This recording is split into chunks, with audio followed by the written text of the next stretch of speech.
Baik, sekali lagi selamat pagi, selamat sahabat untuk kita semua yang di Indonesia, dan selamat sore untuk saudara-saudara di Amerika.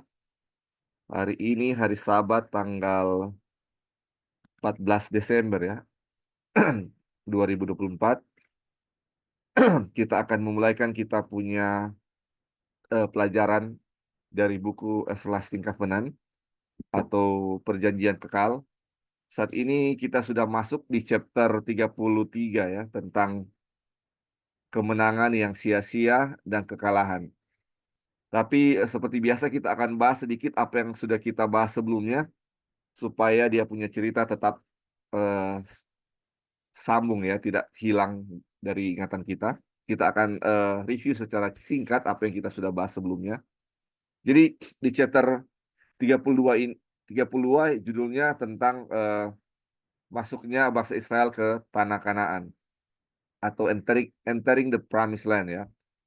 Jadi di chapter 32 ini menceritakan bagaimana perbedaan antara bangsa Israel yang selama 40 tahun di padang gurun dan bagaimana ketika mereka akan memasuki tanah Kanaan. Jadi ada dua perbedaan yang sangat besar, dan kita tahu bangsa Israel yang keluar dari Mesir, tidak ada yang masuk ke tanah Kanaan selain Yosua dan Kaleb. Dan orang-orang yang masuk tanah Kanaan itu adalah generasi baru yang lahir eh, sepanjang perjalanan ketika mereka di padang gurun ya, ketika mereka menuju ke tanah Kanaan, atau mereka yang di bawah usia 20 tahun ketika keluar dari Mesir. Jadi apa namanya, pemikiran mereka sudah berubah ya. Jadi ini yang dulu mereka tukang bersungut, sekarang ketika mau masuk tanah Kanaan sudah berubah. Gantinya dulu apa namanya, tidak percaya kepada Tuhan, sekarang mereka percaya kepada Tuhan. Karena kita tahu salah satu syarat untuk masuk ke dalam tanah perjanjian adalah iman. Dan ini mereka semua memiliki iman. Dan apa yang membuktikan mereka memiliki iman? Kita sudah pelajari waktu lalu ketika mereka menyeberangi Sungai Yordan. Ketika mereka menyeberangi Sungai Yordan ya. Sebentar.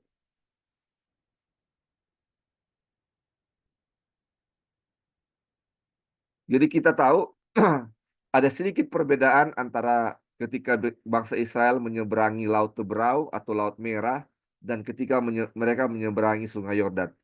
Jadi kalau ketika mereka menyeberangi Laut Merah, laut itu sudah terbelah dulu, Musa sudah pukul laut itu dan terbelah dan mereka menyeberangi. Tetapi sekarang ketika akan menyeberangi Sungai Yordan, dan kita tahu pada saat itu Sungai Yordan dalam keadaan pasang atau lagi meluapnya, itu karena dibilang lagi musim menuai, jadi memang musimnya ini lagi banyak itu air di Sungai Yordan. Jadi ketika mereka mau menyeberangi Sungai Yordan itu, mereka berjalan masih airnya masih ada, belum kayak seperti laut Teberau itu yang sudah terbelah dulu baru mereka berjalan. Sekarang ketika imam-imam mau lewat, mereka masih menginjak air ya. Duh, ini kita bisa bayangkan iman mereka. Tapi mereka betul-betul percaya bahwa Tuhan akan melakukan seperti yang sudah Dia lakukan sebelumnya. Tuhanlah yang akan membuka jalan bagi mereka. Dan apa yang terjadi? Air berhenti, bukan berhenti mengalir ya. Dia kayak ada sesuatu eh, tembok air di sebelah kiri atau di arah hulu, dan ketika yang sebelah kanan itu yang ke arah hilir, dia berjalan terus ya itu air, jadi membentuk suatu tanah kering di Sungai Yordan itu. Jadi dan air yang dari arah hulu itu terus apa? Terus naik ya, kan seperti dibendung, dan air itu semakin lama semakin tinggi. Tetapi apa? Tidak ada sedikit pun dari bangsa itu ketika mereka mau menyeberangi Sungai Yordan itu, mereka buru-buru, takut takut kalau air itu tiba-tiba jatuh ke mereka ya. Jadi mereka dengan tenang dan percaya, dan perjalanan apa, mereka tidak merusak barisan sedikit pun dibilang ya. Mereka tidak menyeberangi atau tidak berebutan untuk menyeberang dengan cepat, takut kalau air itu turun ke atas mereka. tidak ada tergesa-gesa sedikit pun. Makanya di ayat ini bilang, siapa yang percaya tidak akan tergelisah atau tidak akan tergesa-gesa. Jadi dengan iman mereka menyeberangi Sungai Yordan itu ya. Sungai Yordan. Terus dibilang seperti ini ya, dia bilang, pikirkanlah seluruh bangsa yang di antara mereka tidak ada seorang pun yang mencari-cari kesalahan. Tidak ada seorang pun yang eh, mengucapkan sepatah kata pun untuk mengeluh ketika mengalami ketidaknyamanan yang tidak dapat dimengertinya dan yang tampaknya tidak berguna. Jadi ini ketika mereka selesai menyeberangi Sungai Yordan, sudah tiba di tanah Kanaan, tetapi Jadi, ketika mereka tiba di tanah Kanaan, center kelas. tampaknya Ayo. eh, tampaknya mereka belum memiliki apa-apa ya. Orang-orang Kanaan masih tinggal di rumah, mereka masih tinggal di kemah, belum memiliki kota, belum memiliki tempat ya. Jadi mereka harus menaklukkan satu kota sebagai awal dan kota itu adalah kota Yeriko.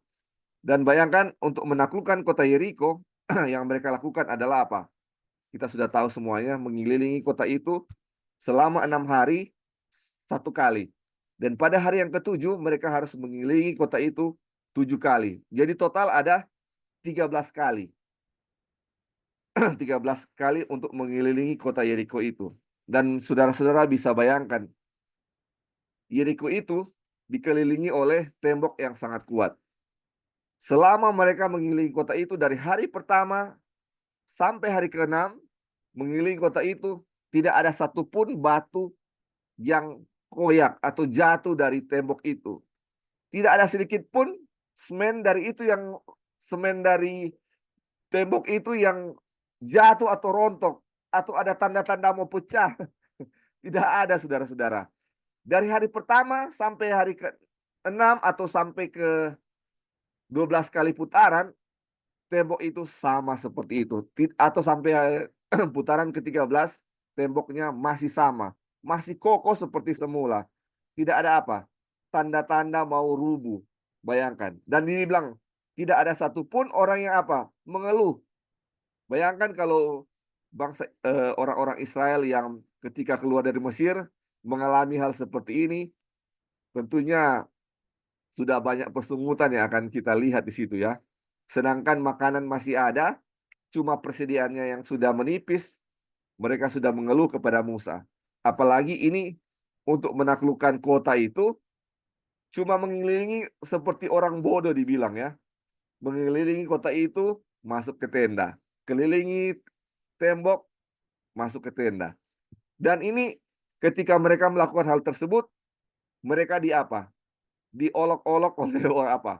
Oleh orang-orang dari orang-orang Yeriko ya yang tinggal di dalam tembok kota itu.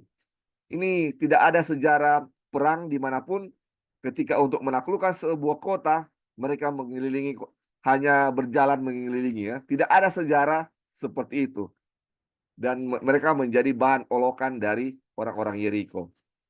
Dan ini apa? Walaupun diolok-olok, dengan iman mereka tidak ada apa? Sedikit kata pun untuk mengeluh. Satu orang pun tidak ada yang mengeluh dari antara bangsa itu. Yang begitu banyak orang, tidak ada satupun yang mengeluh. Itu adalah apa? Ciri-ciri umat Tuhan yang akan apa? Masuk ke tanah Kanaan. Atau seperti pelajaran untuk kita adalah orang yang akan masuk ke dalam apa? Kanaan surgawi.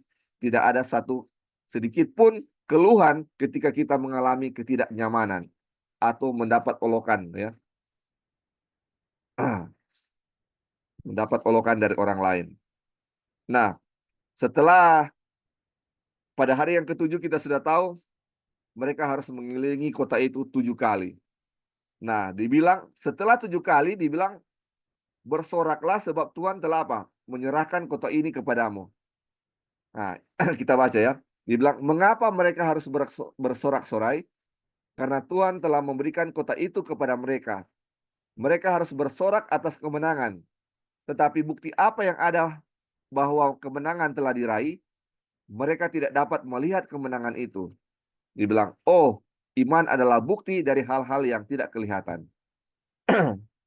Jadi saudara-saudara, setelah 13 kali mengelilingi kota itu, melebihi tembok itu sebanyak 13 kali, 6 hari satu-satu kali, dan hari ketujuh 7 kali. Tembok itu masih seperti semula. Terus dibilang apa? Bersorak karena apa? Kota itu sudah diberikan. Dan ketika mereka bersorak, tembok itu masih seperti semula. Dan ini dibilang sorak-sorakan kemenangan. Ini biasa kalau orang bersorak, mereka sudah menang. Tetapi ini ketika mereka sebelum bersorak, belum ada kemenangan. Tembok belum runtuh, saudara-saudara. Ini belum ada bukti bahwa mereka sudah dapat itu kemenangan. Tetapi dibilang bersorak. Dan saudara-saudara bisa bayangkan. Dan mereka bersorak. Bersorak. Sementara apa? Kemenangan belum mereka miliki, tetapi mereka sudah bersorak kemenangan. Dan apa yang terjadi, saudara-saudara? Tembok itu runtuh. Dan inilah bukti iman mereka ya. Bukti iman ketika mereka menyeberangi sungai Yordan, dan bukti iman ketika mereka menaklukkan kota Yeriko. Ini makanya dibilang, bukti apa yang melihat bahwa mereka sudah meraih kemenangan di Yeriko itu, sedangkan tembok belum runtuh. Dibilang apa? Iman, bukti iman ya. Dibilang, iman adalah bukti dari hal-hal yang tidak kelihatan. Kemenangan belum dilihat, tapi mereka tahu bahwa kemenangan sudah mereka raih. Ini luar biasa. Ini sama dengan pengalaman dari Raja Yosia ketika akan diserang. Dia berseru kepada Tuhan, dan Tuhan bilang, kemenangan akan kamu miliki. Walaupun kemenangan itu belum dilihat, tetapi dia sudah apa? Dia membawa pasukannya untuk melawan orang-orang itu, hanya apa? Membawa alat trompet, alat musik, menyanyi kemenangan. Walaupun kemenangan belum diraih, tetapi itulah apa? Bukti daripada iman ya. Oh sorry, ya, thank you untuk koreksi. Bukan Yosia ya, Yosafat, Raja Yosafat, Raja Yosafat waktu itu. Dan ini bukti iman walaupun belum diraih, tetapi apa? Iman mengatakan bahwa itu sudah diraih ya. Ini sama dengan bangsa Israel, walaupun mereka belum melihat kemenangan itu, tetapi iman adalah bukti dari hal-hal yang tidak kelihatan atau yang belum kelihatan. Ya. Dibilang begini, tidak ada keraguan sedikit pun, iman mereka sempurna. Dan pada saat perintah diberikan, seruan kemenangan terdengar dari kumpulan orang banyak itu. Segera sesudah bangsa itu mendengar bunyi sangkakala, bersoraklah mereka dengan sorak yang nyaring. Maka runtuhlah tembok itu. Aduh, ini luar biasa. Yang semula saya pikir, saudara-saudara, bahwa ini perintah bahwa berseru itu atau mereka bersorak supaya tembok itu runtuh. Ternyata setelah diamati bahwa ternyata sorakan yang ini mereka bersorak adalah sorakan kemenangan, dan hasilnya adalah apa? Dan apa namanya? Tembok itu runtuh ya. Tembok itu runtuh. Jadi ini adalah sorakan kemenangan, baru bukti dari iman itu bisa dilihat ya. Bukti iman itu bisa dilihat. Jadi mereka berseru kemenangan sebelum tembok itu runtuh. Dan setelah mereka berseru, maka runtuhlah tembok itu ya. Ini luar biasa kemenangan bangsa Israel. Terus dibilang kemenangan yang sama adalah milik kita. Dibilang janji yang diberikan kepada mereka atau bangsa Israel adalah sama dengan janji yang diberikan Tuhan kepada kita. Dan segala sesuatu yang dicatat tentang mereka adalah untuk menjadi pelajaran bagi kita. Bukan dengan pedang mereka menduduki negeri, bukan lengan mereka yang memberikan mereka kemenangan, tetapi tangan kanan Tuhan yang menyelamatkan mereka. Oleh karena itu, inilah kemenangan yang telah mengalahkan dunia, yaitu iman kita. Bangsa Israel mengalahkan Yeriko dengan iman mereka, dan kita umat Tuhan akan mengalahkan dunia dengan iman kita. Hanya dengan iman kita bisa mengalahkan dunia ini. Bukan dengan kekuatan kita dibilang ya, bukan dengan lengan kita, tetapi dengan tangan kanan Tuhan yang akan menyelamatkan kita atau mengalahkan dunia ya. Ini yang sudah kita bahas waktu lalu ya saudara-saudara di chapter 32, review dari chapter 32, dan kita akan masuk di chapter 33. Tapi mungkin sebelum kita lanjut, ada yang mau tambahkan dari apa namanya review yang sudah kita bahas barusan ini. Mungkin ada poin-poin yang penting yang akan ditambahkan. Silakan saudara-saudara. Baik, selamat sahabat. Selamat sahabat, Yuri. Sir Iskil. Ya, Ya, selamat silakan, sahabat Sir. semua. Ini ada pertanyaan buat Ya, saya. Ini sesuatu belum lama bergabung, tapi ini saya suka sekali dia punya pembahasan ini. ya, Sir. Ya, Jadi kalau kita lihat dulu tentang iman, bagaimana dia meruntuhkan tembok, ya, luar biasa sekali dia punya iman ini. Mereka cuma berselu berkeliling, tapi luar biasa sekali. Ada ayat di Alkitab berkata bahwa iman tanpa perbuatan pada hakikatnya adalah mati. Nah, pertanyaannya adalah, kalau dulu mereka membuktikan iman mereka itu adalah penurutan dan memang taat, bagaimana kalau sekarang kita disuruh Tuhan bilang kelilingi 7 kali, padahal Tuhan belum genapi itu 7 kali, disuruh 13 kali kalau kita sekarang. Nah, pertanyaannya adalah, sekarang ini umat-umat Tuhan, bagaimana kita mau membuktikan iman? Padahal perbuatan kita lebih banyak perbuatan berdoa, pergi gereja ini. Bagaimana kita mengetahui bahwa perbuatan kita itu baik dan ada hubungannya dengan iman? Karena kebanyakan sekarang, oh pergi gereja itu adalah iman. Padahal bukan perbuatan kita pergi ibadah itu. Belum diuji seperti ini bangsa Israel ini. Bagaimana iman itu betul-betul iman kepada Tuhan. Dan Tuhan menguji iman mereka bagaimana betul-betul setia kepada Tuhan.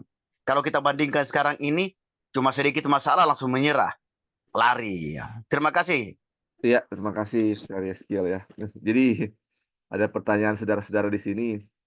Bagaimana, ini mungkin dia punya, ini bagaimana kita membedakan kalau perbuatan kita itu adalah perbuatan iman ya, bukan perbuatan-perbuatan dari diri kita sendiri ya. Contohnya sudah dibilang tadi ya. Mungkin seperti itu ya, Sir ya. Iya, siap. Ya, Ya. ya. Jadi bagaimana kalau ini kayak hubungan iman dan perbuatan ya. Kalau kita lihat ya, ini sebenarnya eh, dalam penaklukan kota Yeriko ini sebenarnya contoh yang baik tentang iman dan perbuatan. Jadi iman mereka lah yang membuat mereka mengelilingi kota Yeriko itu ya. Bukan karena mereka mengelilingi itu dan sehingga mereka memiliki iman, bukan seperti itu. Karena iman mereka mengelilingi kota itu. Nah, sekarang untuk saat sekarang ini bagaimana kita bisa membedakan mungkin ya pertanyaannya, bagaimana kita bisa membedakan ini iman kita melakukan perbuatan ini karena iman atau karena cuma perbuatan ya. Memang perbuatan tok ya. Mungkin ada yang mau kasih jawaban saudara-saudara. Bagaimana? Halo, Lik. Ya, silakan silakan. Dik. Ya, jadi selamat pagi dan selamat sahabat untuk semua yang ada di Indonesia. Kita ingat waktu lalu di pembahasan orang yang dulu-dulu mengenai iman, kita lupa itu apa Wagner atau Jones yang ada kutip itu, dia bilang tidak ada iman selain imannya Yesus, ya kan? Nah sekarang kalau kita melihat mana iman, apakah ini iman yang murni atau iman yang bukan iman seperti itu. Jadi kalau kita tahu ini adalah iman itu adalah imannya Yesus, nah kita lihat ya bagaimana Tuhan Yesus itu diuji imannya. Dan kalau kita lihat Tuhan Yesus punya iman, sebenarnya iman yang dimiliki oleh bangsa Israel itu imannya Kristus diberikan kepada mereka. Semua orang diberikan iman. Jadi waktu kalau kita melihat ya bagaimana imannya Yesus itu adalah Yesus hidup hanya berdasarkan dengan firman Tuhan. Dan kita lihat Yesus itu sama seperti bangsa Israel ini ya. Kalau kita lihat mereka itu contoh yang di dalam pelajaran ini waktu mereka mau mengalahkan kota Yeriko. Jadi di sini kan dibilang bahwa dalam peperangan, mana ada peperangan hanya berjalan mengelilingi. Kalau peperangan secara pandangan manusia itu harus melawan kekerasan dengan kekerasan gitu. Harus ada pedang atau membunuh untuk mengalahkan satu bangsa gitu. Tetapi cara Tuhan bukan begitu. Dan itu hanya berdasarkan firman Tuhan gitu. Nah sekarang imannya Yesus itu adalah iman yang sudah diuji ya, iman yang teruji. Nah kalau kita lihat iman, kalau kita bandingkan ya, let's say misalnya imannya orang dengan imannya Yesus. Kalau misalnya kita lihat dari perbuatan kita gitu, kebanyakan kita dalam kita punya kehidupan sehari-hari lah, untuk melakukan sesuatu itu atau mengambil keputusan, seringkali kita memakai banyak logika ya. Oh, kalau nggak seperti ini, ya mana mungkin gitu. Kalau bangsa Israel harus memakai logika, kalau tidak berperang, ya mana mungkin bisa mengalahkan Yeriko. Tetapi iman itu kita berjalan bukan dengan penglihatan, tapi dengan iman kan. We walk by faith, not by sight. Itu kan. Dan itu adalah iman Kristus yang teruji gitu. Dan iman itu yang kita lihat ya, iman yang murni itu bukan hanya dengan ujian-ujian yang kecil, tapi semua itu adalah ujian-ujian yang sama seperti Abraham, nggak masuk di akal gitu.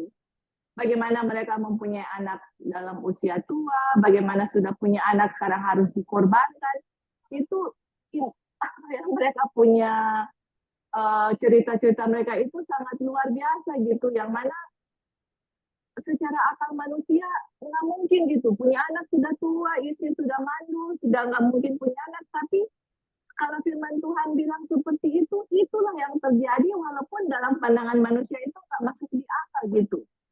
Nah itulah iman yang teruji ya teman-teman, iman yang sudah murni. Kan jemaat Laodikia itu adalah dalam deskripsinya itu miskin kan, dan mereka membutuhkan emas. Emas itu adalah iman yang teruji gitu. Dan inilah iman Kristus yang dia mau berikan kepada kita yang benar-benar diuji. Makanya dalam setiap cerita di Alkitab, kita lihat semua ujiannya itu adalah ujian iman. Apakah kita benar-benar mengikuti akan firman Tuhan atau tidak, walaupun sirkumstansi atau keadaan dan situasi tidak memungkinkan dalam pemandangan manusia, tetapi di dalam apa yang Tuhan bilang, walaupun tidak masuk akal, kita menurut.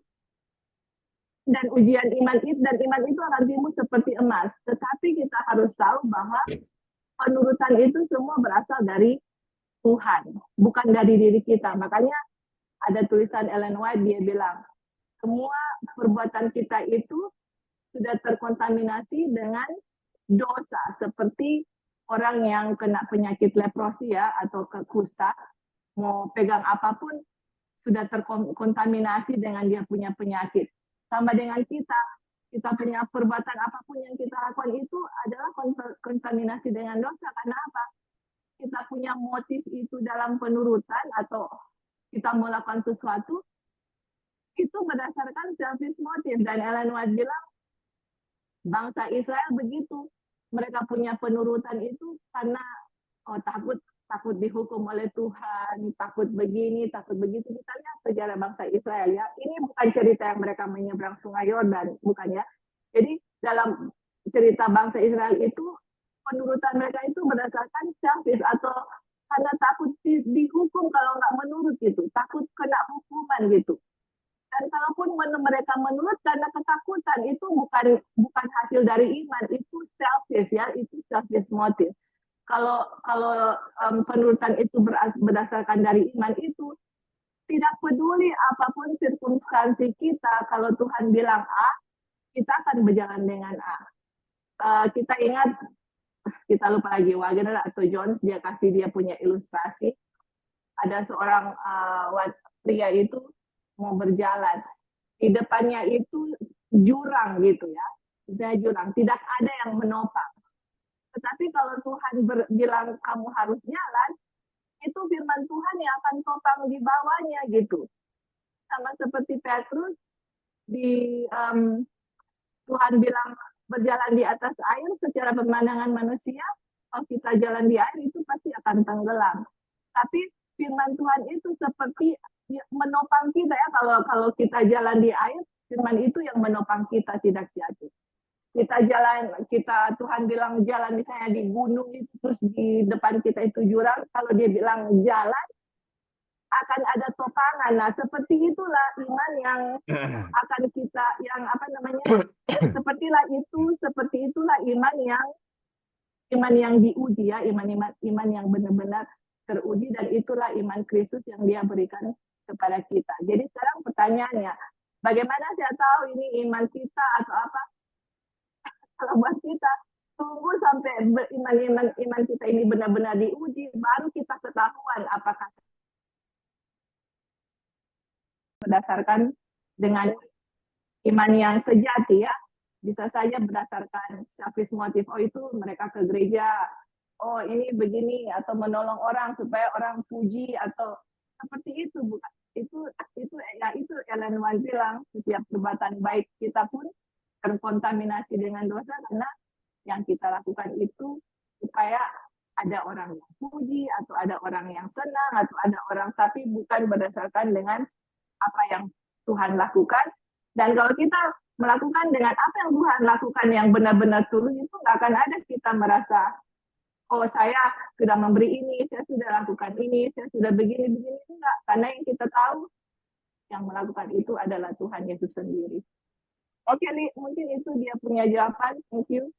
Iya, oke, terima kasih untuk jawabannya dan pertanyaannya juga. Sorry tadi kita sempat putus ya. Jadi ada beberapa yang kita miss. Dia punya ini jawaban. Mungkin ada lagi yang mau kasih jawaban dari pertanyaan Celestial tadi sebelum kita akan lanjut. Kita punya pelajaran hari ini. Ya, silakan. Boleh tambah Ya, sedikit. silakan. Ya. Jadi sebenarnya kalau orang mau bandingkan orang iman dengan pelajaran-pelajaran yang orang pelajari di Alkitab, sebenarnya orang lihat pelajaran dari apa yang mereka perbuat. Jadi bangsa Israel yang baru juga orang belajar juga dari pengalaman bangsa Israel yang sebelum-sebelumnya. Jadi dalam orang Bible study ini banyak pelajaran-pelajaran yang orang pelajari. Jadi dengan pelajaran-pelajaran itu orang bisa melihat dan membandingkan bagaimana orang punya keadaan sekarang. Apakah orang punya iman sungguh-sungguh seperti itu? Jangan pikir Abraham tidak pernah gagal. Abraham juga berapa kali gagal dalam perjalanan imannya, kan orang pelajari lalu itu. Jadi memang kalau berbicara iman, memang orang harus bergantung sepenuhnya pada Tuhan. Jangan pernah mengandalkan orang punya kekuatan diri sendiri. Dan kita mau tambahkan sedikit tadi tentang bangsa Israel tentang tidak terburu-buru itu. Iya, iya. Nah, jadi pelajaran itu saya ingat pelajaran Paulus dan Silas, di mana ada orang di penjara itu, sudah gempa bumi, pintu sudah terbuka. Kalau mau pikir, langsung buru-buru saja lari keluar kan, menyelamatkan diri. Dan itu kan pelajaran juga orang memuji Tuhan dalam keadaan yang susah, orang menyanyi. Orang punya iman itu tenang sekali, orang punya pengharapan itu akan Tuhan itu luar biasa. Jadi iman itu adalah pengharapan akan orang punya keselamatan, tidak pernah takut dan meragukan akan hal-hal yang akan terjadi gitu. Jadi iman itu bergantung sepenuhnya pada kehendak Tuhan. Apapun yang terjadi, orang tahu Tuhan akan buat yang terbaik gitu. Jadi kalau orang punya iman seperti itu, seperti Paulus dan Silas, wah luar biasa sekali itu. Seperti Lali pernah bilang dulu, seorang anak kecil kalau dilempar oleh ayahnya ke atas, dia akan tertawa-tertawa kan, karena dia tahu bapaknya akan memegang dia. Itu yang disebut dengan simple faith. Nah, jadi iman itu tidak perlu terlalu banyak repot-repot. Artinya iman itu adalah satu hal yang sederhana di mana kita bergantung sepenuhnya pada Tuhan.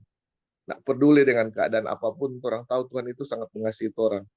Orang tahu rencana Tuhan adalah rencana yang terbaik untuk orang punya kehidupan. Itulah simple faith yang orang pelajari dari pelajaran-pelajaran yang ada di Alkitab. Itu aja Li tambahan. Ya, terima kasih. Tenang untuk tambahannya. Mungkin ada lagi yang mau tambahkan? Ya, jadi ini ya saudara-saudara, pelajaran bangsa Israel sebelum mereka memasuki tanah Kanaan, dibilang ya, waktu lalu, salah satu syarat untuk mereka memasuki tanah Kanaan adalah iman atau kepercayaan. Kenapa mereka selama 40 tahun tidak bisa masuk ke tanah Kanaan? Karena ketidakpercayaan. Jadi ini sekarang kita lihat bahwa orang-orang Israel ini yang akan masuk ke tanah Kanaan memiliki iman. Dan ini adalah pelajaran untuk kita ya saudara-saudara. Sebelum kita akan memasuki tanah Kanaan surgawi, yang harus kita miliki adalah iman. Mungkin sekarang ini, saat ini kita lihat ya di gereja kita, di keluarga kita, seperti dibilang kesaksian tadi, mungkin di gereja banyak sekali masalah ya. Apa yang menunjukkan itu? Menunjukkan bahwa di gereja kita sangat kurang apa? Iman. Bagaimana kita akan masuk ke tanah Kanaan surgawi kalau kita ini tidak memiliki iman. Jadi ini makanya ini adalah pelajaran dari pelajaran malaikat ketiga yang akan membuat apa? Orang-orang dia punya kesombongan akan jatuh ke tanah seperti debu dan hanya meninggikan Kristus. Dan inilah pelajaran yang akan membuat iman kita dibangkitkan ya. Ini adalah pekabaran malaikat ketiga ya, saudara-saudara. Kalau kita tahu tulisan dari John Sherwood Collier adalah pekabaran malaikat ketiga yang akan membuat semua hal ini orang-orang umat Tuhan akan apa? Percaya kepada Tuhan atau akan memiliki iman. Dan inilah yang saudara-saudara kalau kita lihat ya dengan mata kepala sendiri, seperti tidak mungkin orang-orang di gereja kita akan memiliki iman. Sedangkan mau pemilihan saja ada apa? Perkelahian di sana sini. Ada sesuatu yang tidak ada bedanya dengan dunia. Tetapi Tuhan kita harus percaya ya, umat Tuhan di akhir zaman akan memiliki iman. Sama seperti bangsa Israel kalau kita lihat ya selama 40 tahun yang sedikit-sedikit mereka mengeluh, sedikit-sedikit mereka memberontak kepada Tuhan, mustahil mereka akan masuk ke tanah Kanaan ya saudara-saudara, mustahil. Dan kita lihat ya, Tuhan memiliki kuasa yang akan mampu merubah atau akan membuat orang-orang itu layak untuk masuk tanah Kanaan. Dan inilah ya kita lihat ada generasi berikutnya yang lahir di padang gurun dan Yosua dan Kaleb yang memiliki iman, mereka akan memasuki tanah Kanaan. Ini akan berlaku juga untuk kita ya. Mungkin kita lihat sekarang kondisi gereja seperti apa, tapi kita percaya kuasa Tuhan masih ada apa di dalam gereja kita yang akan menciptakan hati yang baru di dalam diri kita ya kalau kita mau berseru sepenuhnya kepada Tuhan. Dan ini makanya pekabaran ini adalah pekabaran malaikat ketiga ya yang akan mengubah banyak hati orang untuk berbalik kepada Tuhan. Dan inilah yang dibilang apa? Harus dikabarkan di akhir zaman ya saudara-saudara. Dan ini dia punya hasil adalah bagaimana kita bisa memiliki iman. Dan ini ya saudara-saudara, ini pelajaran ini untuk teguran untuk kita masing-masing ya saudara-saudara. Mungkin kita melihat di gereja, ini untuk orang itu seperti ini. Tetapi mari kita lihat ke diri kita sendiri dulu ya. Saya sendiri iman saya seperti apa? Masih apa? Sangat lemah. Mungkin saya kalau masuk ke ke bangsa Israel waktu itu, mungkin saya salah satu orang-orang yang apa? Yang paling suka bersungut-sungut ya. Paling suka bersungut-sungut. Jadi pelajaran bangsa Israel adalah pelajaran untuk kita. Oke, mungkin ada lagi saudara-saudara. Kita akan masuk di ini chapter 33. Oke. Kalau tidak ada kita akan masuk ya di chapter 33. Ini judulnya Vain Glory and Defeat. Ini sangat luar biasa dia punya pelajaran. Kemenangan yang sia-sia dan kekalahan. Saudara-saudara, ini kemenangan yang kita tahu adalah kemenangan atas Yeriko ya. Ini bangsa Israel telah berhasil mengalahkan Yeriko dengan iman mereka. Dengan iman mereka ketika mereka mengelilingi kota itu sebanyak 13 kali dan kota itu rubuh dengan kekuatan Tuhan. Dan mereka bersuka cita ya, ada kemenangan di situ. Tetapi ini kita akan lihat kemenangan yang sia-sia dan kekalahan. Mari kita lihat ya, ini bagus sekali pelajarannya untuk kita. Ini dimulai dengan 1 Korintus 10 ayat 12. Dibilang, sebab itu siapa yang menyangka bahwa ia teguh berdiri, hati-hatilah supaya ia jangan jatuh. Ini dia punya inti dari ayat ini ya, dari chapter ini. Dibilang kamu tegak tercacak atau berdiri karena iman. Janganlah kamu sombong, tetapi takutlah. Roma 11 ayat 20. Ini kita sudah tahu ya latar belakangnya di chapter 32 ketika mereka menang atas bangsa Yeriko. Mari kita lanjut. Dibilang, seseorang tidak pernah berada dalam bahaya yang lebih besar daripada saat dia baru saja mencapai kesuksesan besar atau memperoleh kemenangan besar. Aduh, ini luar biasa, saudara-saudara. Ini seseorang tidak pernah berada dalam bahaya yang lebih besar, yang sangat besar daripada apa? ketika dia mencapai kesuksesan besar dan memperoleh kemenangan. Jika ia tidak berhati-hati, nyanyian syukurnya yang penuh sukacita akan berubah menjadi nyanyian pujian bagi diri sendiri yang sombong. Saudara-saudara, kita harus tahu ya, kita punya nature-nya, kita punya kealamian sebagai manusia seperti apa. Kita itu ketika jatuh dalam dosa, diri kita ini yang dulunya eh, rendah hati, diubah menjadi apa? Sama seperti setan yang apa? Yang sombong ya, saudara-saudara. Pikiran kita segala sesuatu menjadi jahat ya, saudara-saudara, menjadi jahat. Jadi kita harus tahu. Jadi ketika kita memperoleh suatu kemenangan besar, disitulah kita punya bahaya di situ ya. Ketika kita mencapai suatu kesuksesan, situlah bahaya kita sebenarnya ya. Karena kita punya nature-nya seperti itu. Ini saudara-saudara seperti yang di-share oleh Brother Onang di grup ya, bahwa ketika bangsa Israel menaklukkan Yeriko, kenapa Tuhan menggunakan cara kelilingi itu kota saja ya? Kelilingi dengan secara berdiam-diam, masuk tenda.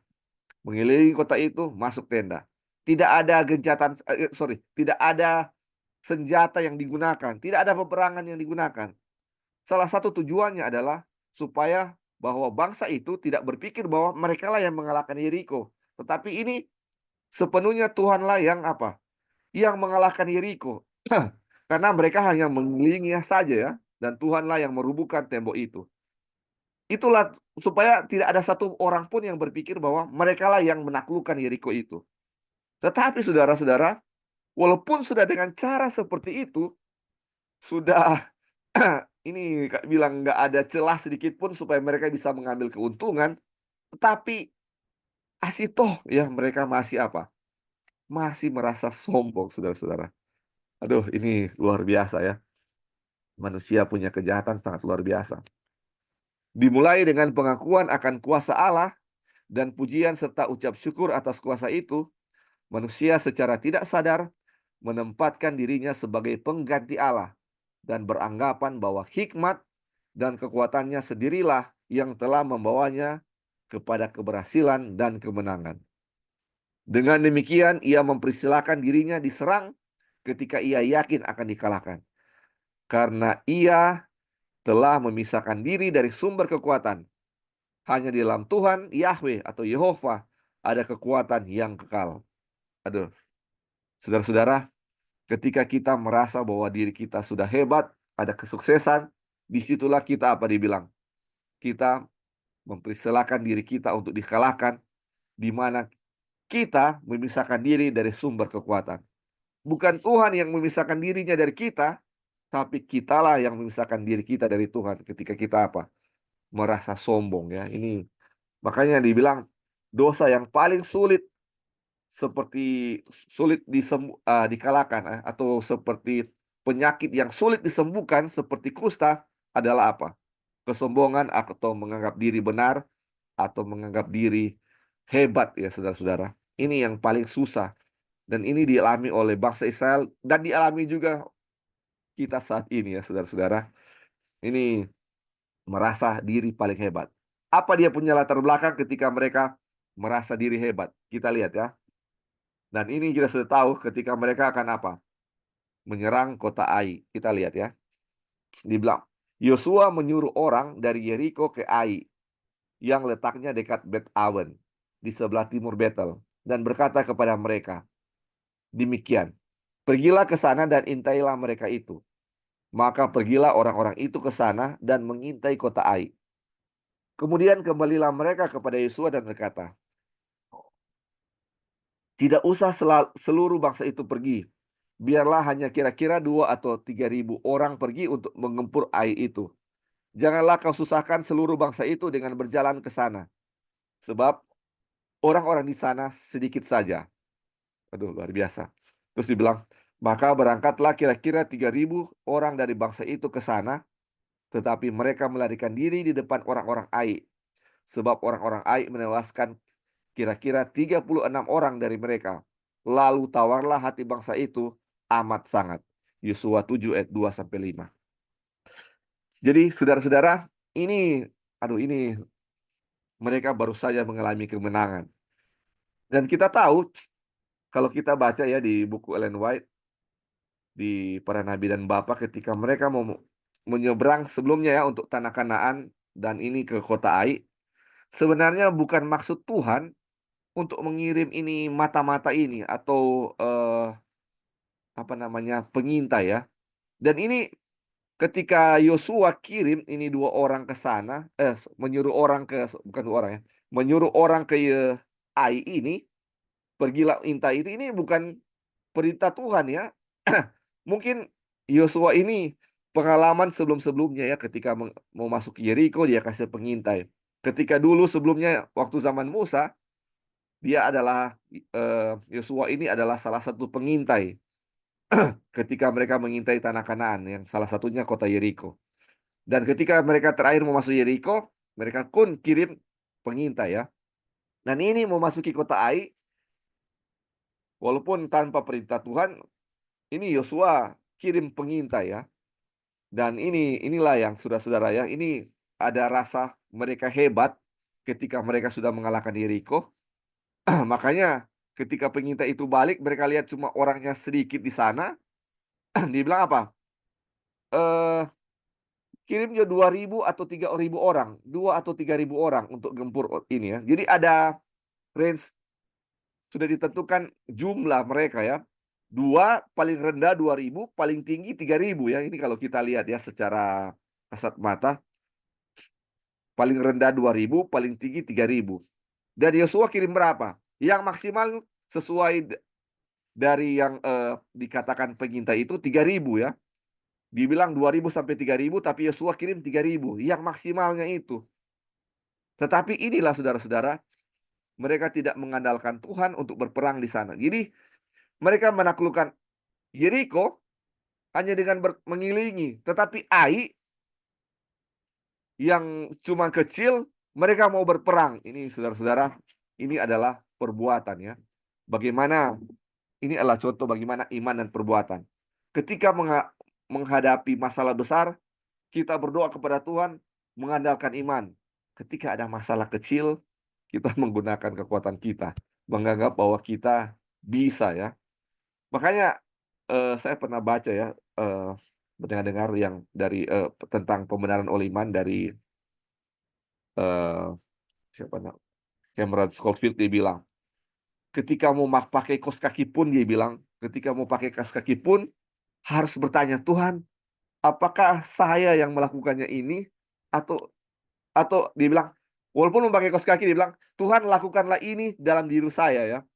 Jangan membuat bahwa kita sendiri yang melakukan ini. Walaupun itu cuma apa? Pakai kaos kaki pun yang sangat sepele, dia bilang seperti itu. Makanya saudara-saudara, ini dalam menaklukkan, kita lihat ya, Yeriko yang besar, Ai yang kecil, orang-orang menggunakan kekuatannya sendiri, menaklukkan Ai, dan apa yang terjadi? Ada 36 dari mereka yang tewas. Lalu mereka sangat apa?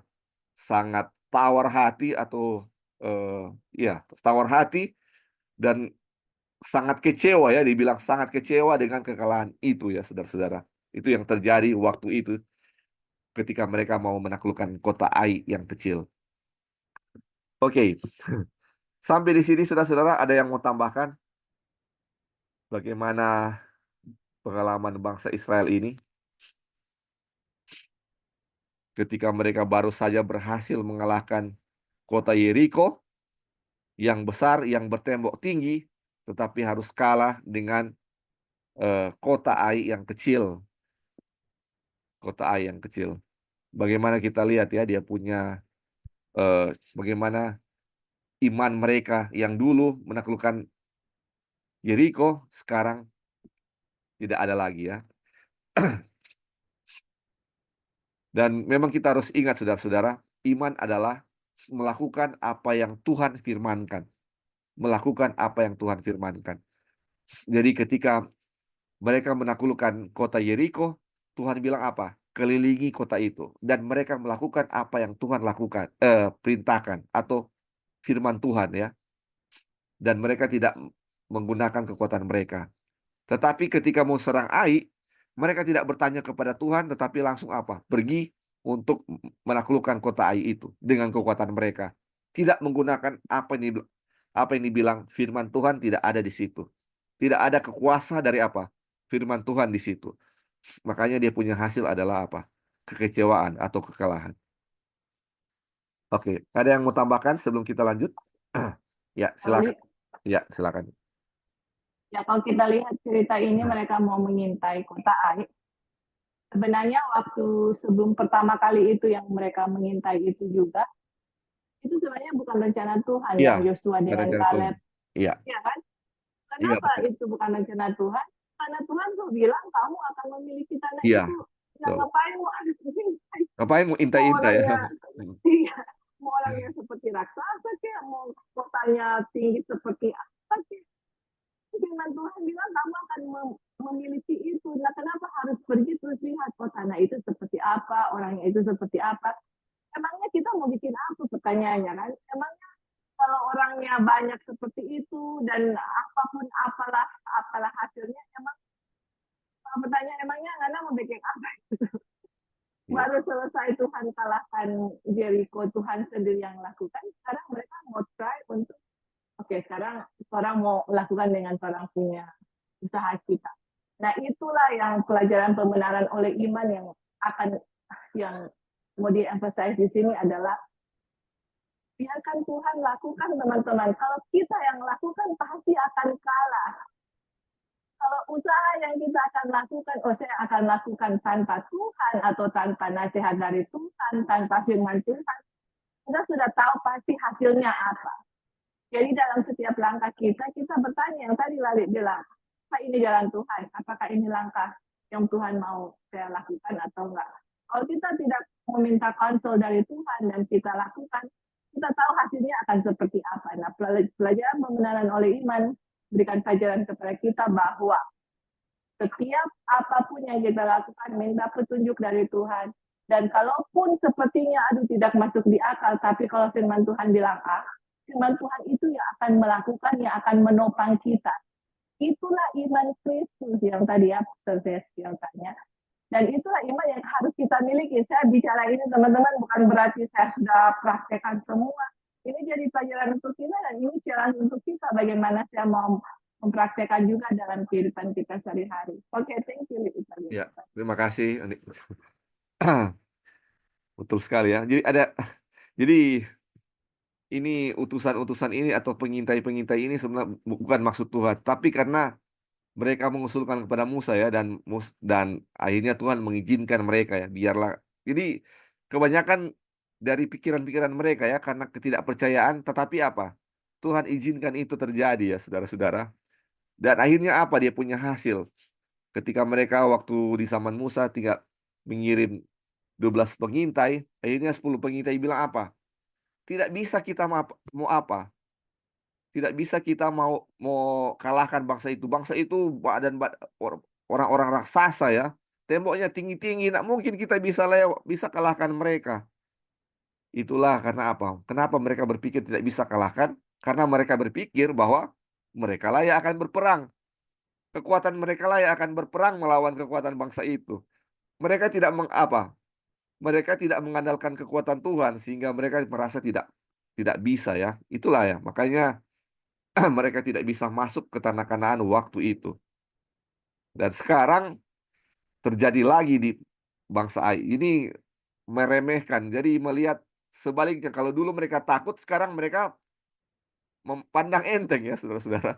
Pandang enteng ya. Ini cuma sedikit. Oh, kita pasti bisa kalahkan. Akhirnya kalah ya. Apapun yang kita lakukan, mau takut atau mau anggap remeh, mau takut atau anggap remeh, mau lihat itu di depan kita sangat susah atau sangat gampang, selama kita menggunakan kekuatan kita, ujung-ujungnya adalah apa? Kekalahan. Tetapi apapun yang terjadi, apakah itu sangat susah atau sangat gampang, tapi kalau kita gunakan kekuatan Tuhan, mengandalkan Tuhan, itu akan berhasil. Itu dia punya inti dari apa yang terjadi waktu mereka mau menyerang Ai.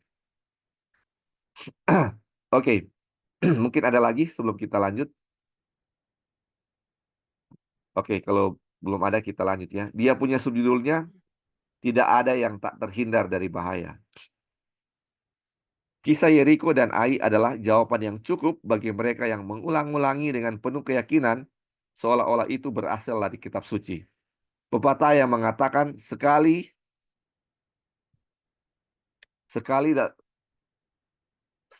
dalam kasih karunia, selalu dalam kasih karunia. Atau bilang sekali selamat, selamanya selamat ya. Artinya jika seorang benar-benar berjalan dalam takut akan Tuhan, dia tidak akan pernah bisa jatuh. Jadi ini saudara-saudara, ini dia bilang kisah Yeriko dan Ai. Kalau kita lihat ya saudara-saudara, ketika mereka masuk kota Yeriko, iman mereka sangat sempurna, sangat luar biasa. Tetapi apakah ketika mereka memiliki iman waktu itu, tetapi mereka tidak bergantung terus kepada Tuhan, apakah iman yang sama terus menjadi bagian mereka? Atau dibilang sekali, contohnya, sekali saya memiliki iman, selamanya saya akan memiliki iman seperti itu. Ini dia bilang, ini jawaban yang jelas ya, bahwa tidak seperti itu ya. Ini harus apa? Seseorang harus berjalan terus dalam takut akan Tuhan supaya dia tidak bisa jatuh ya. Atau bergantung terus dalam iman yang sama. Kalau sudah mulai sombong, iman itu akan mulai ditinggalkan ya saudara-saudara. Dan hasilnya seperti ketika mereka menyerang Ai. Terus dibilang, tidak diragukan lagi bahwa anak-anak Israel benar-benar dan sepenuhnya percaya kepada Tuhan ketika mereka menyeberangi sungai Yordan dan berbaris mengelilingi Yeriko. Ini sudah fix saudara-saudara bahwa mereka memiliki iman yang penuh kepada Tuhan ketika menyeberangi sungai Yordan dan mengelilingi kota Yeriko. Dibilang, Tuhan sendiri menyaksikan bahwa mereka memiliki kebenaran iman dan firman-Nya mengatakan bahwa mereka memperoleh kemenangan yang mulia melalui iman. Jadi mereka memiliki iman ya. Jadi tidak bisa diragukan bahwa iman mereka lah yang mengalahkan Yeriko dan menyeberangi sungai Yordan. Terus dibilang, meskipun demikian, hanya beberapa hari setelahnya mereka mengalami kekalahan yang serius. Itu adalah awal dari kemurtadan. Saudara-saudara, jangan sombong kalau kita sudah di waktu lalu ketika kita memiliki iman yang luar biasa. Ketika kita melakukan hal-hal yang besar dengan pertolongan Tuhan dan kita mengalami keberhasilan. Jangan pernah sombong dengan hal itu. Karena tidak selamanya akan seperti itu kalau kita tidak bergantung sepenuhnya kepada Tuhan. Ini contohnya tentang Ai dan Yeriko ini ya saudara-saudara. Ini bilang, meskipun Tuhan setelah itu melakukan banyak keajaiban bagi mereka dan menunjukkan dirinya selalu siap untuk melakukan semua yang akan dipegang oleh iman mereka, seluruh umat Israel tidak pernah lagi bersatu secara sempurna untuk bertanding dalam pertandingan iman yang benar. Aduh, luar biasa saudara-saudara.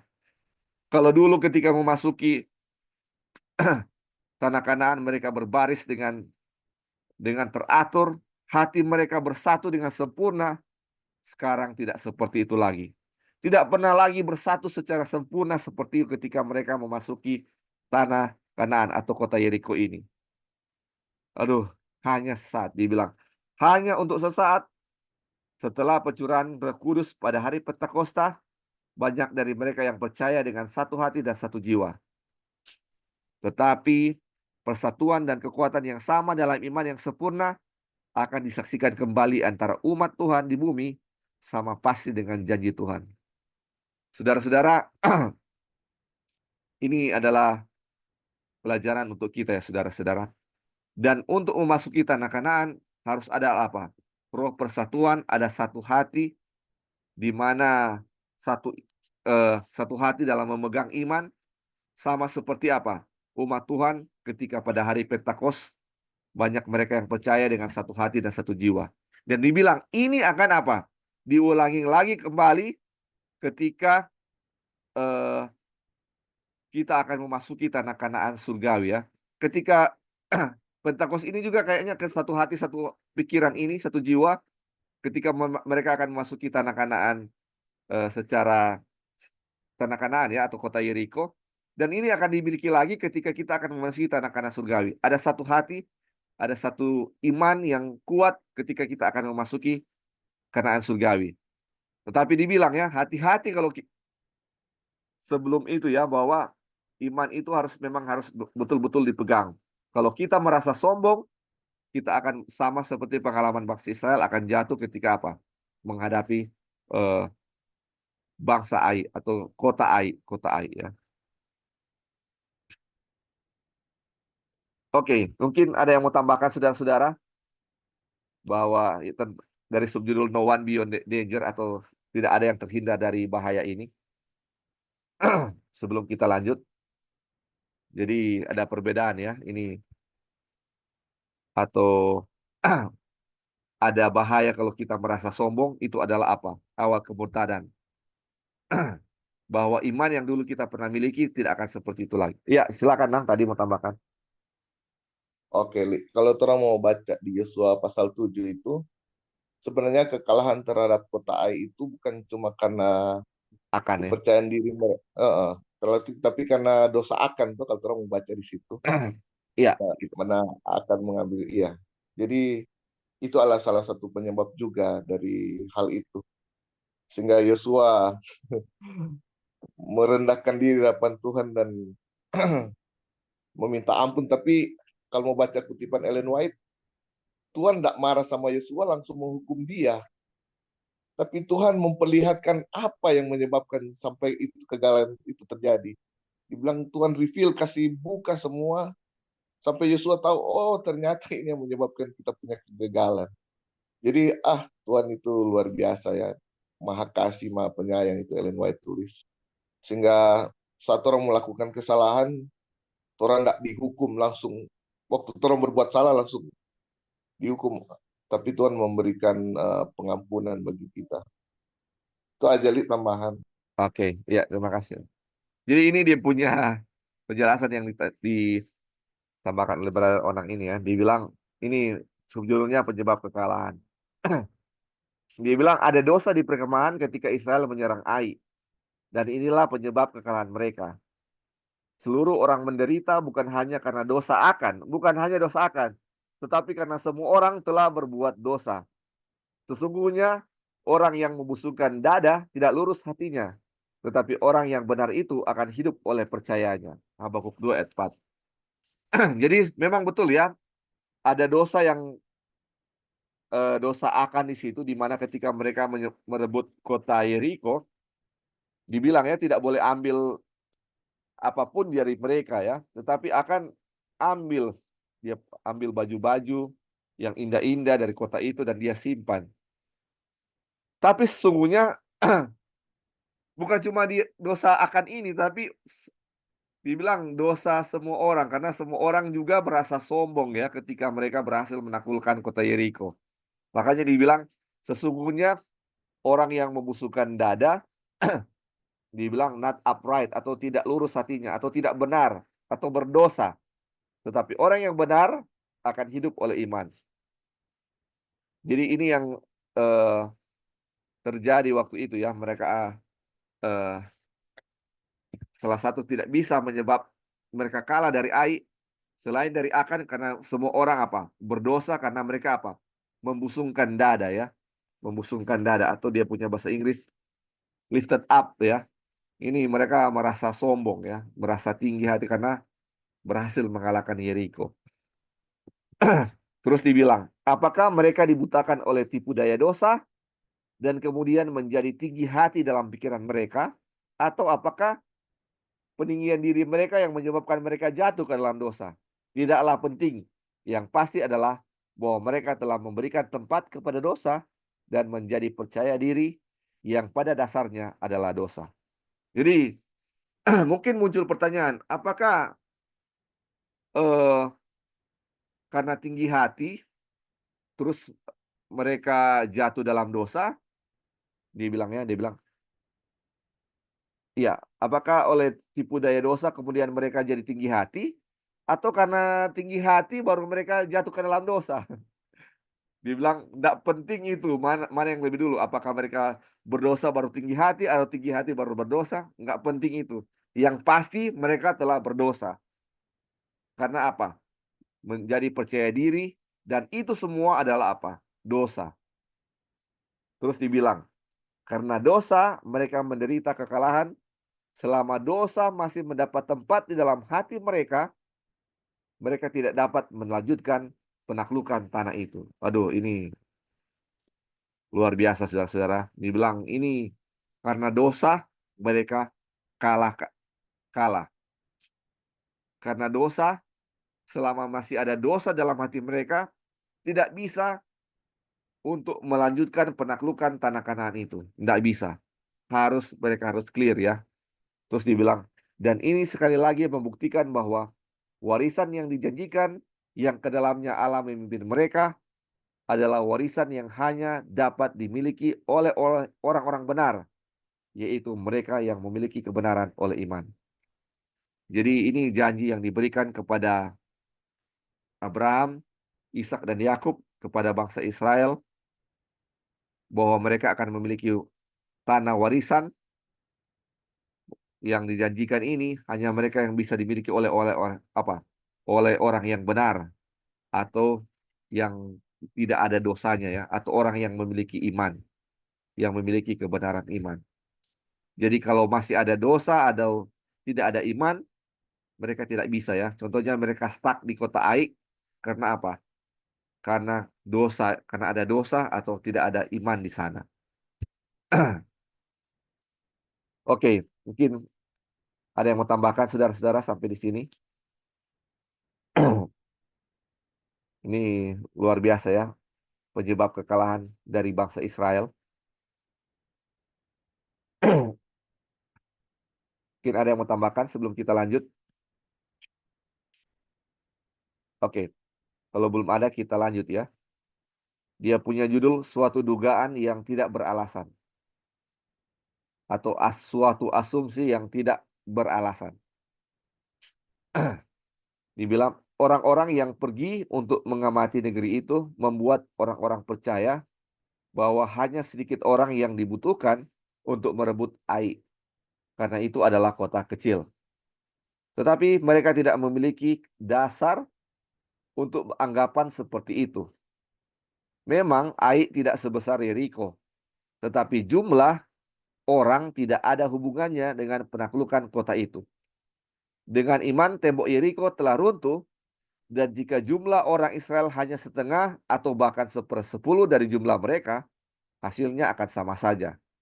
Dibutuhkan kuasa yang sama untuk merebut Ai, seperti halnya merebut Yeriko, yaitu kuasa Allah yang dipegang oleh iman. Jadi saudara-saudara, ini ketika menaklukkan Yeriko, misalnya ada 10 orang yang menaklukkan Yeriko. Jumlah itu tidak masalah. Mau 1.000 orang, mau 10 orang, atau mau 100 orang yang ada pada saat itu ketika mereka mengelilingi Yeriko, tetap hasilnya akan sama, bahwa kota itu akan berhasil direbut oleh bangsa Israel.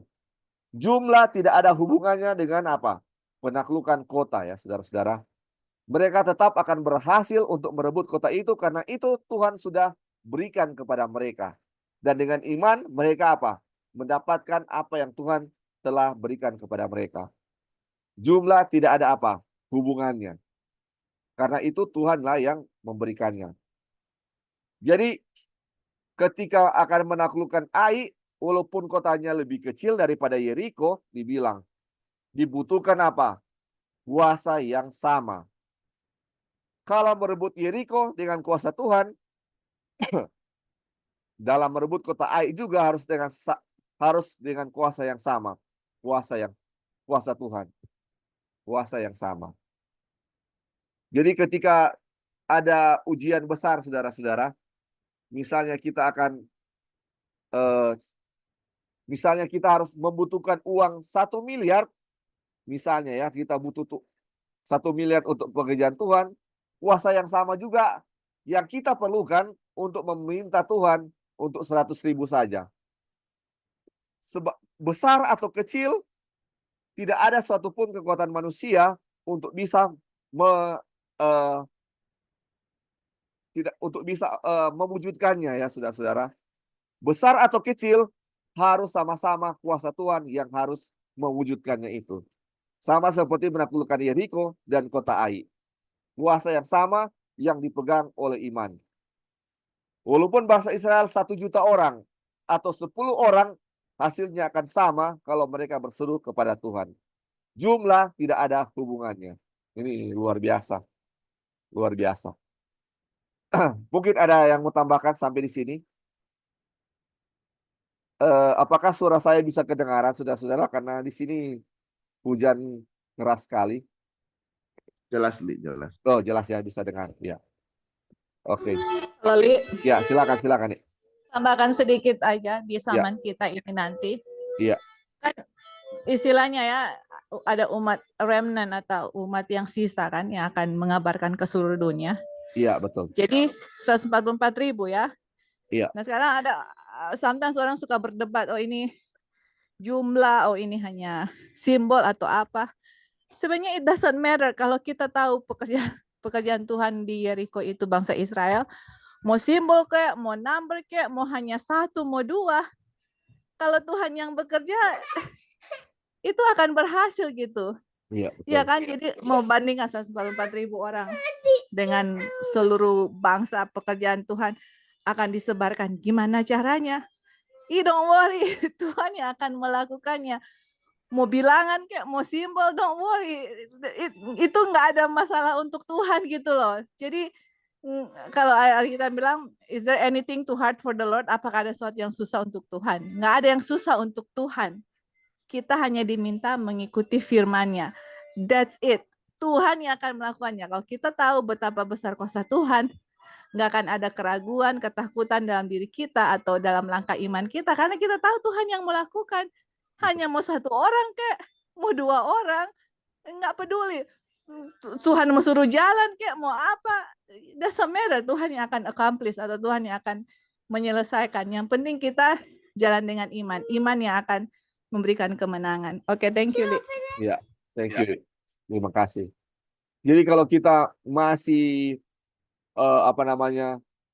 masih mengandalkan jumlah ya, itu berarti kita mengadakan atau menggunakan kita punya kekuatan sendiri atau perbuatan kita sendiri, bukan iman ya, bukan iman.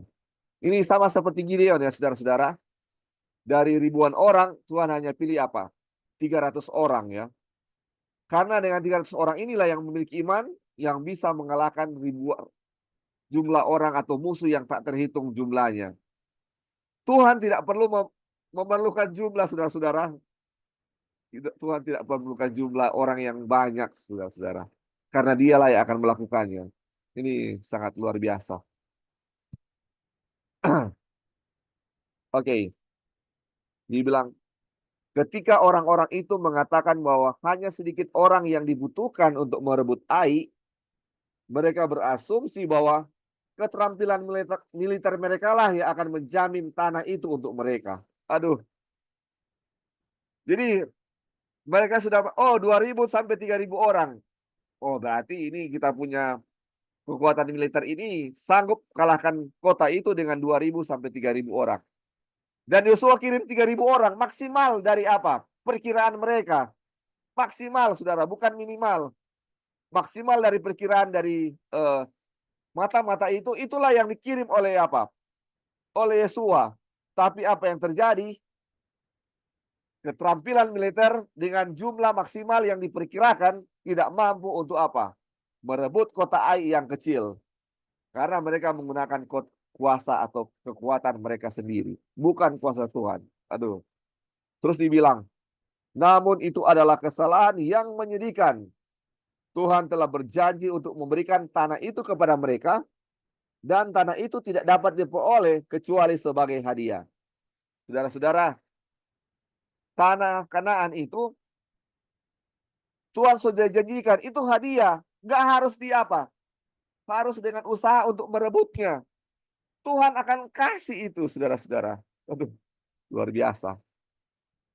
Tentara terkuat yang pernah ada di dunia yang dipersenjatai dengan senjata perang yang paling lengkap tidak dapat merebutnya. Sementara beberapa orang yang tidak bersenjata, yang kuat dalam iman dan memuliakan Allah dapat memilikinya dengan mudah. Kekuatan yang dapat merebut kerajaan surga bukanlah kekuatan senjata. Saudara-saudara, kita ini tujuannya adalah kerajaan surga. Mau memasuki kerajaan surga. Kekuatan mana yang kita akan gunakan? Apakah dengan kekuatan kita sendiri, dengan kerajinan kita, atau apapun dengan talenta yang kita miliki untuk bisa masuk ke kerajaan surga? Bukan seperti itu. Bukan dengan kekuatan kita. Semua itu adalah pemberian Tuhan kepada kita, dan Tuhanlah yang akan memberikan kepada kita dengan mudahnya. Dengan mudah. Dengan mudah. Sama dengan kota Ai. Walaupun senjata perang yang paling lengkap, yang paling modern ini tidak bisa merebut kota itu kalau kita menggunakan kekuatan kita. Hanya Tuhan saja. Seperti halnya merebut kota Yeriko, begitu juga dengan kota Ai, kuasa yang sama yang akan digunakan. Ini luar biasa, saudara-saudara. Oke, kita baca ya, ini subjudul terakhir sebelum kita tutup. Dia punya judulnya adalah kekalahan bukanlah rencana Tuhan. Ini bilang, hal lain yang kita pelajari dari kisah Ai adalah bahwa Allah tidak menghendaki umatnya mengalami kekalahan atau dalam pendudukan tanah itu seorang pun harus kehilangan nyawanya. Dibilang, dalam peperangan biasa, kehilangan 36 orang dalam penyerangan terhadap sebuah kota yang berbenteng kuat tidak akan dianggap besar, entah penyerangan itu berhasil atau tidak. Tetapi dalam penaklukan tanah Kanaan, hal ini merupakan hal yang sebaliknya.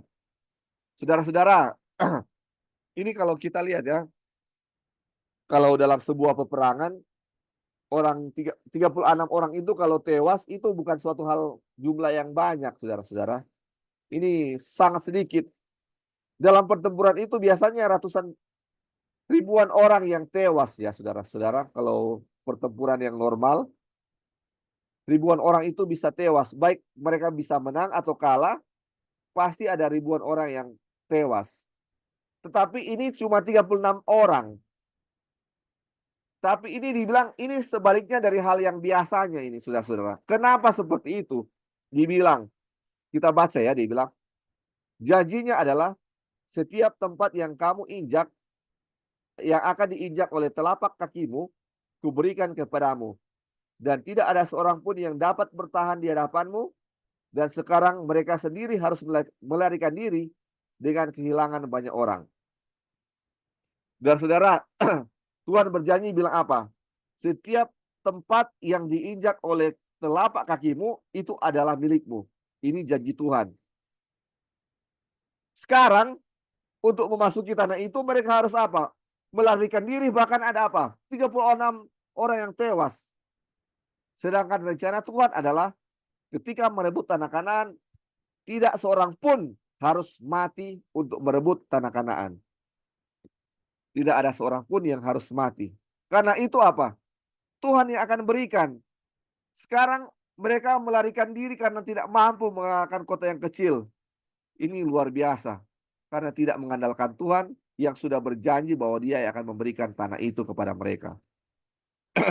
Dibilang, pengaruh yang dimiliki oleh penyeberangan sungai Yordan dan perebutan Yeriko yang seharusnya mengesankan dan membuat orang-orang kafir takut, kini telah rusak. Dengan mengandalkan kekuatan mereka sendiri, orang Israel telah kehilangan kuasa hadirat Tuhan dan telah menunjukkan kelemahan mereka sendiri. Saudara-saudara, ketika bangsa Ai melihat atau mendengar ketika bangsa Israel menyeberangi sungai Yordan, bagaimana mereka merebut Yeriko dengan mudah, mereka sangat terkesan dan takut terhadap bangsa Israel. Tetapi setelah kejadian ini, bagaimana mereka lari ketakutan dan ada 36 orang yang tewas. Semua hal-hal ini yang menunjukkan kuasa Tuhan sangat luar biasa ini rusak, saudara-saudara. Karena apa? Mengandalkan kekuatan sendiri. Berapa banyak hal yang rusak kekuatan Tuhan, kesaksian Tuhan yang luar biasa yang rusak akibat bagaimana kita mengandalkan kekuatan sendiri ketika melakukan apa yang Tuhan perintahkan. Ini adalah janji Tuhan untuk apa? Merebut tanah Kanaan. Tuhan yang berfirman untuk bangsa Israel akan masuk tanah Kanaan. Dan bangsa Israel, kalau kita lihat, mereka memang mau rebut tanah Kanaan ya, saudara-saudara, seperti perintah Tuhan. Tetapi mereka melakukan itu dengan cara yang salah, yaitu mengandalkan kekuatan sendiri. Sama halnya saudara-saudara kita ketika kita akan memasuki kerajaan surga. Tuhan menuntut kita untuk bisa menurut hukum. Banyak hal-hal yang harus kita lakukan. Tetapi ketika kita mengandalkan kekuatan kita sendiri untuk melakukan itu, untuk mencapai surga, itu akan membuat apa? Membuat kesan bahwa kuasa Tuhan yang selama ini yang Tuhan telah bangun akan rusak. Dan orang-orang kafir yang akan melihat itu, membuat apa ya? Membuat menjadi suatu batu sandungan yang sangat besar bagi kita ya, umat-umat Tuhan. Ketika kita mencoba dengan kekuatan kita sendiri untuk mendapat Kanaan surgawi. Bagaimana kita dengan menunjukkan kesetiaan kita kepada orang, bagaimana kita melakukan hal ini, hal itu, untuk mencapai surga dengan kekuatan kita sendiri, ini menunjukkan apa? Sebenarnya menunjukkan bahwa kita lemah dan menjadi batu sandungan untuk orang lain. Biarlah ini pelajaran kita tentang bagaimana mereka kalah terhadap bangsa kota Ai, menjadi pelajaran yang berharga bagaimana kita tidak apa? Mengandalkan kekuatan kita sendiri. Dan apa? Selalu mengandalkan apa? Kekuatan Tuhan. Oke. Sampai di sini saudara-saudara, sudah 8:30. Mungkin ada yang mau tambahkan terakhir kalinya sebelum kita tutup dalam doa. Ya. Ya, Pastor Christian silakan. Kita juga sudah akan tutup. Mungkin ada yang mau tambahkan sebelum kita akan berdoa. Tentang ini takluk dari bangsa atau kota Ai. Mungkin ada yang mau tambahkan sebelum kita tutup dalam doa. Oke, kalau sudah tidak ada, jadi biarlah pelajaran yang begitu berharga saudara-saudara. Silakan Nang, silakan tambahkan sebelum tutup.